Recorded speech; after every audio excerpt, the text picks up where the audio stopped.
نہیں ہوتی تو آپ کتنے بے چین ہو جاتے ہیں، آپ ذرا سے اس کی پریشانی پہ کتنا غمگین ہو جاتے ہیں۔ تو اس پروگرام کے توسط سے میں دنیا بھر کی تمام ماؤں کو اس ماہ رمضان میں سلام پیش کرتی ہوں۔ بسم اللہ الرحمن الرحیم، السلام علیکم۔ میں ہوں ارم رضوان اور آپ لوگ دیکھ رہے ہیں میرا پروگرام احساس رمضان۔ آج احساس رمضان کا جو ٹاپک ہے اس پہ میں بہت زیادہ ایکسائٹیڈ ہوں اور بہت خوش ہوں کہ وہ بہت ہی خوبصورت ٹاپک ہے۔ اور سب سے پہلے میں اس کے لیے یہ بتاتی چلوں کہ شاعر کہتا ہے کہ وجود زن سے ہے تصویر کائنات میں رنگ، اسی کے ساتھ سے ہے زندگی کا سوز دروں۔ تو جی ہاں، بالکل اسی کے وجود سے زندگی چلتی ہے، اور وہ وجود کس کا ہے؟ وہ وجود ہے ماں کا۔ مجھے لگتا ہے کہ اللہ تعالیٰ نے ماں کو بناتے ہوئے اس جب مٹی کو جو خمیر بنایا تھا وہ شہد محبت اس سے بنایا تھا، کیونکہ ماں کا سراپا صرف محبت، پیار اور سکون ہے۔ ہم سب اپنی اپنی زندگیوں میں اگر جھانکیں تو ماں کے بغیر ہم سب کی زندگیاں نامکمل لگتی ہیں، ایسا لگتا ہے کوئی ادھورا پن ہے زندگی میں۔ تو یہ وہ ماں ہی ہستی ہے جو ہم سب کی زندگیوں کو مکمل کرتی ہے۔ تو آج اس ٹاپک کا میں نے انتخاب اس لیے کیا کہ جیسا کہ آپ کو پتا ہے کہ ہم مدرس ڈے تو ضرور یاد سے مناتے ہیں، ماؤں کے دن کو سیلیبریٹ بھی کرتے ہیں، اس میں ہم ایکسچینج بھی کرتے ہیں اپنے گفٹ وغیرہ، پیار وغیرہ، مگر یہ تو مہینہ ہی سراپا محبت ہے۔ کہتے ہیں کہ رمضان کے آتے ہی معاشرے میں ایک محبت، ایک خلوص، ایک پیار ڈیولپ ہو جاتا ہے۔ تو اس ماہ مبارک میں ماں کا ذکر تو بنتا ہے کہ ماں کا ذکر کیا جائے، اور ماں کی اہمیت کو میں اس طرح سے بیان کرتی ہوں کہ ہمارے پیارے آقا محمد مصطفیٰ صلی اللہ علیہ وآلہ وسلم فرماتے تھے کہ اگر مجھے میری ماں نماز کی حالت میں پکارتی محمد کہہ کے تو میں نماز توڑ دیتا۔ تو آپ اس بات سے احساس کیجئے کہ ماں کی اہمیت اور قدر کس قدر ہے۔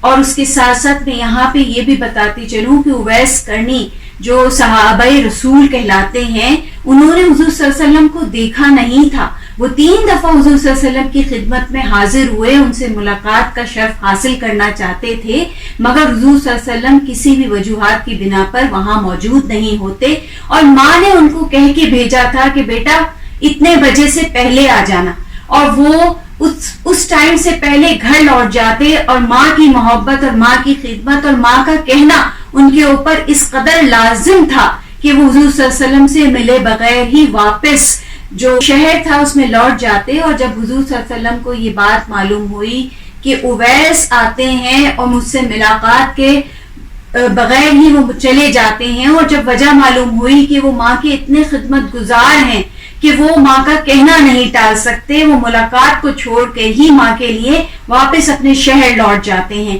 تو حضور صلی اللہ علیہ وسلم نے ان کو صحابی کا درجہ دیا تھا۔ تو یہ ہے ماں کی خدمت، یہ ہے ماں کا مقام، یہ ہے ماں کی دعا۔ اور یہی دعا پہ ایک بات کرتی چلوں کہ اور اسی طرح ماں کی خدمت اور ماں کی قدر کا شرف دیکھیے کہ موسیٰ علیہ السلام جو اللہ تعالیٰ سے کلام کرتے تھے طور پہ جا کے، ایک دفعہ وہ جب طور پہ گئے اور اللہ تعالیٰ سے انہوں نے کلام کیا تو انہوں نے یہ سوال کیا کہ اے میرے رب، میرے ساتھ جنت میں کون ہوگا؟ تو اللہ تعالیٰ نے ان کا جواب دیا کہ اے موسیٰ، تیرے ساتھ وہ فلانا گوشت والا ہوگا۔ اب موسیٰ علیہ السلام جب پہاڑ سے اتر کر نیچے آئے تو انہیں جستجو لگ گئی کہ آخر دیکھیں کہ وہ کون ہے جو میرا جنت میں پڑوسی ہوگا، اور جب پتہ کیا تو انہیں پتہ لگ گیا کہ یہ گوشت والا ہے، اور وہ گوشت والے کی دکان پہ جا کے کھڑے ہو گئے۔ گوشت والا اپنا کام کر رہا تھا، اسے خبر بھی نہیں تھی کہ یہ موسیٰ مجھے دیکھ رہے ہیں، اور وہ جب دکان بند ہونے کا ٹائم ہوتا ہے تو وہ جو دکان میں سے ایک گوشت کا ٹکڑا لیتے ہیں اور ساتھ میں تھیلے میں ڈال کر چل دیتے ہیں گھر پہ۔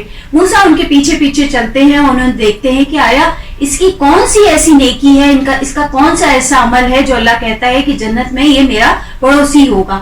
تو جب دیکھتے ہیں تو وہاں جا کے دیکھتے ہیں کہ ایک بوڑھی عورت پلنگ پہ لیٹی ہوئی ہے، اور وہ گوشت والا جاتا ہے اور ماں کی خدمت کرتا ہے، وہ اس کی ماں ہوتی ہے، اور وہ ماں کی خدمت کرتا ہے، گوشت بناتا ہے، انہیں کھلاتا ہے۔ تو موسیٰ علیہ السلام اس سے پوچھتے ہیں اندر داخل ہو کے کہ یہ تمہاری کون ہے؟ تم تو کہتا ہے یہ میری ماں ہے، تو کہتا ہے یہ معذور ہے، یہ بول نہیں سکتی، مگر یہ ہر وقت ایک ہی ٹوٹا پھوٹا جملہ کہتی رہتی ہے، اور وہ یہ کہتی ہے کہ تجھے جنت میں اللہ تعالیٰ جا تجھے جنت میں موسیٰ کا پڑوسی بنا دے. اب وہ یہ دعا کہتی رہتی ہے، تو موسیٰ کو تو پتا تھا کہ میں کس بات کی جستجو میں آیا ہوں اور یہ کیا ہے. اس شخص کو نہیں پتا تھا کہ یہ موسیٰ ہے، مگر موسیٰ کو تو پتا تھا کہ یہ عورت کیا کہہ رہی ہے. تو یہ ہے ماں کی دعا. جو انسان حاصل کر لیتا ہے تو اس کا مقام دیکھیں کیسا بلندیوں پہ پہنچ جاتا ہے، جنت میں اس کا مقام بنا دیا جاتا ہے. تو یہ ہے ماں کی قدر، ماں کی دعا اور ماں کا مقام. اس کے ساتھ ہی میں یہ کہتی ہوں کہ ہم جس قدر پریشانیوں میں مبتلا ہوتے ہیں، ہم جس قدر آزمائشوں سے گھرے ہوتے ہیں بعض اوقات، تو ہم سارے زمانے کی تدبیر کر لیتے ہیں مگر ماں کی خدمت نہیں کر. میں آج کل کے زمانے کی بات کر رہی ہوں، تو ماں کی خدمت نہیں کر پاتے، اور ماں کا جو مقام ہے، جو عزت ہے، جو محبت ہے، وہ اسے دے نہیں پاتے. تو ہمیں چاہیے کہ ہم جب پریشانیوں میں مبتلا ہوں، ہم جب کسی بھی مسائل میں کا شکار ہوں، تو ہمیں چاہیے کہ ہم ماں کی جتنی خدمت کرتے ہیں ہم اس سے ڈبل کر دیں، کیونکہ ماں ہی کی جو دعائیں ہیں وہ جنت تک پہنچتی ہیں، وہ عرش ہلا دیتی ہیں. اور ہمیں چاہیے کہ ہم ماؤں کی دعائیں، ویسے تو ہم ماؤں کی دعائیں حاصل کرنے کی کوشش پوری کرتے ہیں، مگر ایک وہ دعا ہوتی ہے جو ماں کے دل سے نکلتی ہے. اور وہ دل سے کس طرح نکلتی ہے کہ جب آپ ماں کو ہر طرح سے وہ سکھ، وہ چین، وہ خوشی، وہ عزت دیں جس کا وہ چاہتی ہے کہ میرے بچے مجھے اس طرح سے کریں، تو اس کے دل سے خود ہی دعائیں نکلتی ہیں اور وہ دعائیں عرش ہلا دیتی ہیں. اور آپ یہ دیکھیے کہ ہم دیکھتے ہیں کہ جو لوگ ماؤں کو سر آنکھوں پہ بٹھاتے ہیں، دنیا والے بھی انہی لوگوں کو سر آنکھوں پہ بٹھاتے ہیں. اور اس کی ایک زندہ مثال ہم سب معاشرے میں دیکھ رہے ہیں، سب کو ہی پتا ہے اور سب جانتے بھی ہیں کہ شوکت خانم عمران خان نے بنایا تھا ماں کی محبت میں. تو دیکھیے اللہ تعالیٰ نے اس کو اس مقام پر کس طرح پہنچا دیا ہے کہ سب کچھ کر کے دیکھ لیا لوگوں نے، سب کچھ آزما کے دیکھ لیا، مگر عمران خان نیچے نہیں آ رہا، نیچے نہیں اتر رہا، کیونکہ اس کی ماں کی دعاؤں نے اسے عرش پہ چڑھایا ہوا ہے. اس کی ماں کی پیچھے یقیناً اس کی خدمات ہوں گی، یقیناً اس کی ماں کی محبت ہوگی، یقیناً وہ ماں کی قدر کرتا ہوگا.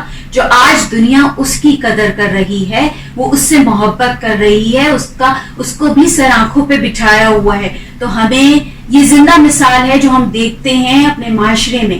تو ہمیں بھی چاہیے کہ ہم اپنی ماں کی خدمت کریں، اپنی ماں کی سے محبت کریں اور اپنی ماں کی وہی قدر کریں، کرنی چاہیے.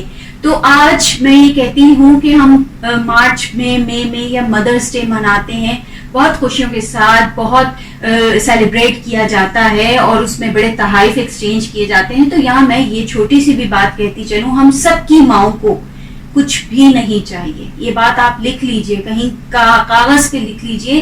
جو ہم سب کی مائیں ہیں انہیں کچھ نہیں چاہیے ہم بچوں سے، نہ انہیں ہمارے کپڑوں کے تحفے چاہیے، نہ پرس چاہیے، نہ جوتے چاہیے، کچھ بھی نہیں چاہیے. انہیں چاہیے کہ ہم ان سے محبت کریں، انہیں چاہیے کہ ہم ان کی عزت کریں، انہیں چاہیے ہم ان کی قدر کریں. تو یہ ہیں وہ تحفے جو ہمیں ماں کو دینے چاہیے، اور یہ وہ تحفے بنتے بھی ہیں جو ہم قدر کرتے ہیں. تو ماں کے دل سے دعا نکلتی ہے، ماں کی سے، اور ماں تو میں تو پہلے ہی کہہ چکی ہوں کہ ماں تو سراپا محبت ہے. ماں تو ہے ہی شروع اور ختم. میں تو کہتی ہوں کائنات کا شروع اور آغاز ماں کی محبت ہی ہے، کہ کائنات میں جو محبت کا لفظ ہے وہ ماں پہ ہی شروع ہوتا ہے اور ماں پہ ہی ختم ہوتا ہے. تو آپ دیکھیے وہ کسی عمر کی بھی ماں ہو، میں یہ نہیں کہہ رہی کہ بزرگ مائیں ہوتی ہیں، مائیں تو کتنی 18 سال کی بھی بن جاتی ہیں تو وہ مائیں ہوتی ہیں. اور وہ دیکھیے کتنی محبت، توجہ اور پیار سے اپنے بچوں کی پرورش کرتی ہیں. اور وہ اپنی جوانی کا بہترین ٹائم، بچے تو بڑے ہو کے بڑھاپے میں ماؤں کا سہارا بنتے ہیں یا کرتے ہیں، مگر مائیں تو اپنی جوانی میں وہ خوبصورت جوانی کو اپنے بچوں کے اوپر نچھاور کر دیتی ہیں، کہ وہ جب ان کا کھیلنے کودنے کا ٹائم ہوتا ہے، ان کا انجوائمنٹ کا ٹائم ہوتا ہے، تو وہ بچوں کی بہترین پرورش میں لگ جاتی ہیں. تو یہ وہ خدمت ہے، یہ وہ نعمت ہے جو ہمیں میسر ہے کہ ہماری مائیں ہماری بچپن میں کرتی ہیں. تو ہمیں بھی چاہیے کہ جب وہ تھوڑی سی بڑی ہو گئی ہیں، تھوڑی سی عمر رسیدہ ہو گئی ہیں، تو ہم ان کی ویسے ہی خدمت کریں، ویسے ہی ان سے محبت کریں. اور انہیں صرف یہی چاہیے اور کچھ نہیں چاہیے. اور یہ میرا آج کا پروگرام تھا